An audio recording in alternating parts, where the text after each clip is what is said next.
Mes frères, sœurs, je vous bénis au nom de Jésus. Moi, c'est Pasteur Nelly Mabika Kinzunga. On va faire une partage de la parole de Dieu.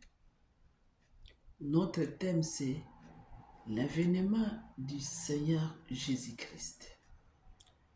Comme ça, on va lire 1 Thessaloniciens 5, 1 à 2, et puis 1 Thessaloniciens 5, 4 à 11.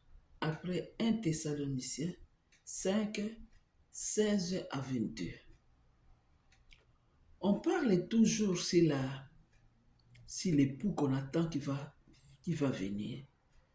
On attend Jésus-Christ. On est toujours là. On a parlé sur Saint-Esprit. C'est que je parle que notre corps, c'est le temple du Saint-Esprit.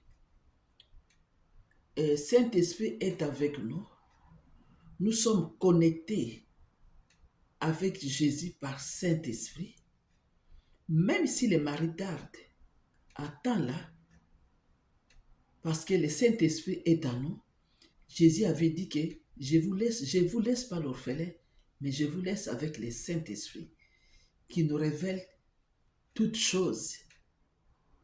Parce que notre corps, c'est le temple du Saint-Esprit. Jésus est avec nous. Et puis les Marthe et Marie, les sœurs de Lazare. Marthe était toujours à la cuisine. L'autre travaillait, l'autre était toujours à les pieds de Jésus. Mais Jésus a dit, Marie a choisi de bonnes parts.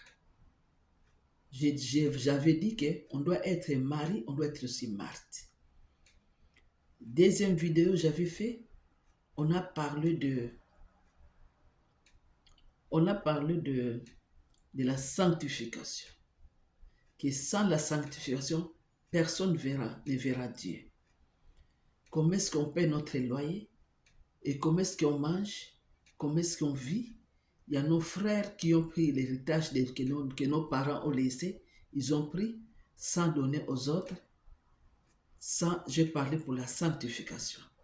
Maintenant, je parle et quand est-ce que Jésus va venir? C'est là que maintenant on parle.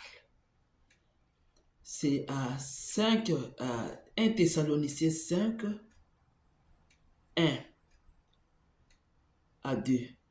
Pour ce qui est de temps et de moment, vous n'avez pas besoin, frères, qu'on vous écrit, car vous savez bien vous-même que les jours du Seigneur viendra comme un voleur dans la nuit. Donc les jours où Jésus va venir, ça sera la nuit, pas la journée. C'est pourquoi de ne pas dormir en colère. C'est pourquoi avant de dormir, il faut se repentir et se sanctifier par le sang de Jésus et invoquer le Saint-Esprit avant de dormir. C'est comme ça. Parce qu'on attend les maris. On doit être toujours prêt. Et on va demander à Saint-Esprit, révèle-nous des grandes choses, des choses cachées qu'on ne connaît pas. Le Saint-Esprit va nous révéler des grandes choses. Les choses que Saint-Esprit va nous révéler, c'est pour l'orientation de la prière. La bonne prière, ça doit être orienté par Saint-Esprit. Si Saint-Esprit t'oriente, te révèle des grandes choses, des choses cachées que tu ne connais pas, ça c'est une bonne prière. Ça te donne des directions comment prier. C'est très important. On va continuer à 1 Thessaloniciens 5, 4. Mais vous, frères, vous n'êtes pas dans les ténèbres pour que ces jours vous s'y prennent comme un voleur. Vous n'êtes tous des enfants de la lumière et des enfants du jour. Nous ne sommes pas de la nuit ni des ténèbres. Ne dormons donc pas comme les autres, mais veillons et soyons sobres.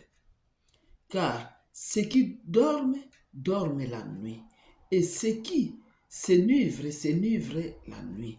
Mais nous qui sommes du jour, soyons sobres, ayant revêtu la cuirasse de la foi et de la charité, et ayez pour casque l'espérance du salut.